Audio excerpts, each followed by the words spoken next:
Hate to say it, but it seems like it's about time we all became law-abiding citizens.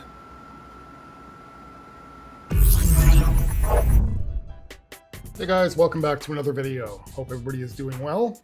Sometimes in the comments you guys will make a mention like, how the heck do you do this? How do you not go insane? How do you keep your sanity? I question it myself sometimes, but the truth is, like, it's like a learning experience, right? I'm kind of like studying how the liberal brain works. And along the way, I pick up some of their teachings. I mean, they have a lot of important stuff to share with us, like the fact that hating Trump is much more important than your family. Or if, say, for instance, if you're a father and you ask your son to do a chore, but he can't because his nails are still drying because he just painted them, that makes you a great dad and a loving husband. And, to nobody's surprise, the left turns on themselves at the drop of a dime, even if it's like one of their highest people up there. And if they all of a sudden jump against the narrative, even for a split second, they turn on you. Let's check it out, guys. Let's get into it. 9 to 5 is bullshit. Unpaid lunch breaks are bullshit. Working all day and going home to have 2 hours of free time before bed is bullshit. 5-day work week is bullshit. Working yourself to death is bullshit. Retiring at 65, unlikely, is bullshit. Starting your adult life in debt from student loans is bullshit. Giving kids 7 hours of school and then homework to ready them for the never-ending grind is bullshit. It is so frustrating that we have one chance of life on this earth and humanity chooses taxes and credit scores and pollution instead of floating around in the ocean all day eating fruit and hanging out. Whenever there's a new president elected, the deaf will come up with a new sign name for their name. So Obama's, it was an O. This is a B. They took it, made it backwards, and they kind of waved it like a flag. Respectful. Presidential. You want to know what Trump's is? They made fun of his fucking hair. The deaf don't respect him. They can't even hear his bullshit. If you're concerned about men dressing up like women in order to infiltrate the women's bathroom to assault women and girls, your concern isn't with trans women. It's with straight, cis men. Them illegals don't deserve due process because they came here illegally. Just shut your mouth if you do not know what due process is, because you don't. All due process means is that before you throw someone in jail for a crime, that they have an impartial legal proceeding that determines their guilt or innocence, not just a random ICE officer or a random government point system. I spent the last 5 months preparing us to leave. My husband, he's not up for going anymore. He's more scared of the unknown than staying here. And me and my girls are trapped without him.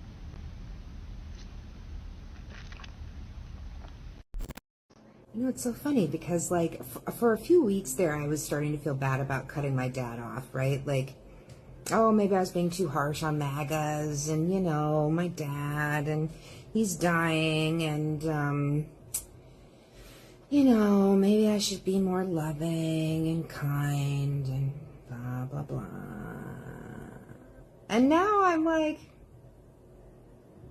the more and more I watch of Orange Man, the more I'm like, I just want to call my dad up again and tell him how much I fucking hate him. I just want to call him up and tell him how big of a piece of shit he is and how fucking stupid he is for voting for MAGA and how I will never forgive him and he'll never be my father again and he can just go fucking kick rocks and eat a bag of fucking sand. You know what I mean? Like, I just don't care. So it's crazy how quick I could be reminded of why they deserve to be hated, Okay, so I wouldn't call it that, how quickly she was reminded how much they deserve to be hated. It's how quickly you get triggered. Again, speaking to this young liberal lady who's never going to watch this video, but hopefully other liberals will actually hear something like this and maybe grasp something from it and learn. Now, this young lady has already cut off her father, obviously because he voted against her best interests, I'm sure. And then, she's sitting there thinking like, you know what? Time has gone by. Maybe I'm a little too hard on MAGA. It doesn't matter if you're hard on MAGA. They can take it. But, maybe I'm a little too hard on my dad who's dying. And, oh, Donald Trump's on the TV. I'm completely triggered again. And screw my dad. He can kick a bag of rocks. And I don't really care what happens to him if I ever see him again before he passes away and yada, yada, yada. That, to any liberal out there that has that mentality, that's not normal. You need to understand that. It's not normal. Everybody on the right can identify how abnormal it is. Yet those on the left feel that they're justified and that their hatred towards Donald Trump they don't even understand why at this point, why they hate him. You can ask them many questions. Why do you not like this man? What has he done? How has he been racist? How is he being, what's the word? A fascist. They can't explain it. Even, notice now, they've moved on from Elon Musk. They haven't fully moved on, but he's not the hot topic anymore. They're moving on to other things. We're going to get into that a little bit later. But having this type of mentality is not normal. And if you know somebody who's got this type of mentality, you should, perhaps try and help them. Unless they're beyond help. Some of them are beyond reach. Like the fact that I don't even know why Donald Trump's on her TV. She's filming this video and Trump's on her TV. If you hate him that much, why is he on your TV? That makes no sense. If there's somebody that literally triggers me, which there isn't really anybody that triggers me, but if there was, they wouldn't be on my TV. Trump lives in their heads rent-free. So all of you MAGAs that voted for Trump because you wanted a cheaper lifestyle, more affordable groceries, and so on, a better economy, which is not happening, by the way. I just want you to know what they're doing. All of those wealthy MAGAs and Marjorie Taylor Greene, who promised you all of these things, they're buying on the dip. So they're increasing their wealth right now by buying up all of the stocks that have dropped. Okay, so it's a good thing for them because they're going to get richer. But we're headed for a recession. And in a recession, the people that do well are the wealthy. The people that struggle are the middle class and the poor. Which one are you? I can't believe some of you genuinely think Hawaii is part of the US. Be so for real. You're telling me an island in the middle of the ocean is part of the United States? Come on. They have their own language. They have their own culture. They have a completely different vibe. No other state in the US is welcoming you with leis at the airport. They have their own thing going. I'm sorry, but America does not have the hula. Get a grip, guys. Go back to school. So, Trump says they're coming for the homegrowns next. You know what that means, right? It means they're coming for us. They're coming for us. Free Palestine. They're coming for your children. Free Palestine. Free America from Zionist control. I love being an earth sign. I'm grounded, and if you fuck with anybody I care about, you can be too. I'm gonna fucking lose it. I'm gonna fucking lose it. Don't care anymore. I can't take much more of this shit. Don't care who sees it. Don't care what you fucking think. I'm over it. I'm fucking done. It's gotta go. Gotta fucking go. Immediately. Motherfucker. So this morning our 10-year-old son runs in our room and he's like, "Hey mom, can you please paint my nails before school?" And I was like, "Yep, sure can. We got time for that. Pick your color." So naturally he goes with hot pink, matches his baseball uniform, so that's what he prefers. And after I finish his little morning mani, he runs off and he's, waving him his hands around, trying to get him to dry before we have to leave for school. And I hear my husband yell, he's like, "Hey Cal, can you bring me the tape measure?" And Cal yells back, "No, Dad, my nails are wet. I can't bring you the tape measure." My husband was just like, of all things I didn't have on my bingo card when I asked my son to go grab me the tape measure was, "No, Dad, my nails are wet." And it was just another reminder of why I fucking love my husband. He embraces that our boys like to have their nails painted and doesn't think it's weird. Because it's not. Yeah, it is weird. It's really weird. And it's not so weird that your son wants to paint his nails. Young boys will even play with Barbies when it comes to like friends that are girls and whatnot. But nowadays, these parents who want to be so diverse and so welcoming towards everything, they want to grasp onto that like, hey, my son's playing with a Barbie. Maybe he's confused. Maybe I need to talk to him. Maybe, I always wanted a daughter anyways. This isn't normal parenting. And to this young lady's husband, or about her husband, it's not that your husband is so great. It's your husband's obviously not a man. He's not being a father. He's being secondary to a possibly crazy wife. Don't want to call her directly crazy. It's a little bit mean, but again, it's not normal that she encourages her son painting his nails pink to send him off to school. Most kids used to have an issue going to school if they got a new haircut. Now, they're proud to show off pink nails at school because even at school, this has been normalized because teachers encourage it. This isn't normal. This really isn't normal. Any parent out there that actually has this frame of thought, and if what I'm saying gets them angry, There's something wrong. Did you have this mentality 10 years ago? No, not until, I'd say, this all really started, unfortunately, during Trump's first term. Not that he had any part to play in it, but it really started to become more of a thing, more out in the open in Trump's first term. Biden let it explode wide open. Look at the front lawn of the White House during like Pride Month and all the rest of it. Not normal whatsoever. If you're parenting your child like this, it's not parenting at this point, it's mental abuse. And that's something that really needs to be looked into. Without United States, you have nothing, China. Yes, MAGA, we don't have child labor, school shooting, homeless problem, genocide, oligarchy, monopoly, crazy expensive yet inefficient healthcare system, heavy tax on working class, property tax every year, anti-Semitism awareness law, supremacy bubble you live in, built by multi-billion-dollar worth propaganda, fake free speech, fake democracy. Yeah, you guys got it all. Also, we don't have MAGA. He's not playing chess or checkers. He's playing blocks, and he's trying to shove the star into the square hole. I have an alarming amount of black women in my family that voted for Trump off of his promise that he was going to make this country a Christian nation again. And if you're kind of in that boat, I have a few questions for you. Number one, if your people were not taken and put on that boat, who do you think you would be worshiping today? And while you're thinking of that, let me just ask my second question. When he says he wants to protect Christian nationalists, do you really think someone who looks like you is the image that pops in his head? I don't think so, beloved.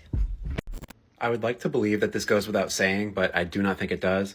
If you can buy American citizenship, then the only crime that undocumented immigrants have committed is the crime of poverty. Carmelo Anthony is a hero. Carmelo is a hero. And I bet you one thing. Ain't nobody, no time soon, in that family gonna be forcing nobody else to get out in no seats.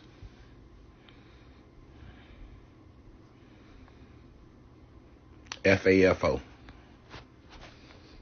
He got to do what he was looking for. Here's proof that Bill Maher has no credibility and he's a fucking hypocrite. About 7 years ago, Geraldo Rivera did his show on HBO. And Bill Maher was chastising him. This was the point where Geraldo Rivera said, listen, Donald Trump's always been nice to me and my family, so I can separate some of the stuff he says and he does. And I appreciate the fact he's always been nice and kind to me. And Bill Maher chastised him for that, and rightfully so. He said, you're a smart guy. How can you put away all that bullshit and all the horrible things he's done and all the horrible things he said and be this guy's friend? You're a smart guy. How could you do that? Bill Maher is doing the exact same thing now because Donald Trump took him to dinner at the White House and Donald Trump was nice to him for 2.5 hours. Bill Maher's a hypocrite. He knows who Donald Trump is. He knows he's human scum. But he's playing nice to Trump and MAGA because he knows it's good for ratings and it's good for his show on HBO. And as Keith Olbermann said, this is how he keeps his show on HBO. Bill Maher criticized Geraldo Rivera on his very own show for doing the exact same fucking thing that Bill Maher is doing right now. I will never feel the same way about Bill Maher. He's two-faced. He's no better than Mika Brzezinski and Joe Scarborough and anybody else who coddles to Donald Trump, who plays nice to Donald Trump. They're no better. And Bill Maher, I'm so disappointed in you. You're a two-faced piece of shit. Okay, look, I've always been so with Bill Maher. He's an old school liberal, right? He's always had TDS, but there's a few things where, I can actually appreciate him. He's been against the woke thing the whole time. He even pointed out, like, transgenderism, if it's always been around and if this is so natural, how come it seems to be, what's the word that he used? Regional. How come it's only specific states that it really seems to be a big deal in? There's times where he actually kind of shows moments of brilliance. And my wife is not a big fan of Bill Maher. And as I explained to you guys in the past, a couple videos ago, my wife and I have a very similar frame of thought when it comes to politics and whatnot. I'm accepting of Bill Maher. I could tolerate him. Don't get me wrong. I'm not a fan of him, but I can tolerate him. He, that show that he does where he's sitting in his basement, I can't remember the name, Club Random. Sometimes it's really enjoyable, depending on who he's talking to. If it's another leftist, I don't really get into it. But if it's somebody on the right, I can dig it. My wife, not so much. Not a big fan of him. But what I told her, I said, look, if Bill Maher was the governor of your state, you would actually be okay. You'd be doing all right. It wouldn't be like being under Gavin Newsom. If Bill Maher were able to take over California in place of Gavin Newsom, California would be doing a lot better. Now, does that mean that Bill Maher, still doesn't have TDS? No. But look, let's be fair here. I don't know if you guys seen it. He did like a 12-minute monologue on his show, not the Club Random show, the other one. And he had a lot of good things to say about Trump, but he also had a lot of very blunt, direct, honest things to say about him as well. I was able to appreciate what he said. It was pretty funny, and you can tell that he was actually kind of taken aback, like, wow. And as he put it, that there's not a crazy person that lives at the White House, it's just somebody who acts like a crazy person at the White House. It was so predictable what was going to happen to him there, that the left was just going to gobble him up. Because look, use RFK Jr., Tulsi Gabbard, these were all people that were hotshot stars in the Democrat Party at one point. But as soon as they didn't go along with the narrative, or they weren't part of the main narrative, they chewed them up and spat them out. And this is what Democrat voters have to realize. This is what other members in the Democrat Party have to realize. There's members in the Democrat Party that are not for the narratives that they push when it comes to a lot of the woke stuff. But the thing is, you have to stand united in that party. If you are, 200 and some odd of them vote one way and 5 or 6 vote the other, those 5 or 6 are ridiculed after. They're looked at in a hard way afterwards. They stand united. And there's a reason why they do it, because they will cancel you. And this is what they threatened Tulsi Gabbard with, that they will pretty much cancel out her future in politics if she didn't get on board with them. No, she just pulled up her pants and bailed in that party instead. This is what the left does. It's like that snake eating its tail. This is exactly what they do. They eventually just eat themselves. And this is no way to run a party. I wish that their voters would catch on to this and be able to see through this. But no, the voters will jump on board with this. Yeah, Bill Maher doesn't know what he's talking about. He's a traitor now. It's ridiculous. You guys really need to grow a brain. It's quite sad. All right, guys, that's it for this video. Of course, I still do have one more clip for you guys. If you guys are new to the channel and you like this type of content, please consider subscribing. Besides that, if you could like, comment, share the video around, that would be great. And I shall see you guys in the next video. Have a good one. When are we going to storm the Capitol? That's what I'd like to know. When are we going to do that? How long are we going to sit here and just take it? Like how long are we going to continue to allow this before we're willing to, put our life on the line? When are we going to fucking fight for our country? Anyone know? Do we have any answers? Can we pick a date? Can we all just fly to DC at the same date? Can we just pick a date? Because newsflash, guys, we're not getting any extra fucking morality points for being better than the fucking maggots.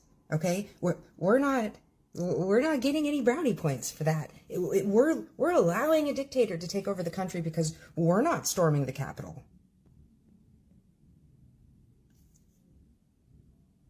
You're not better than the maggots because you're not fighting back. You're not better than the maggots by showing them that we don't do that.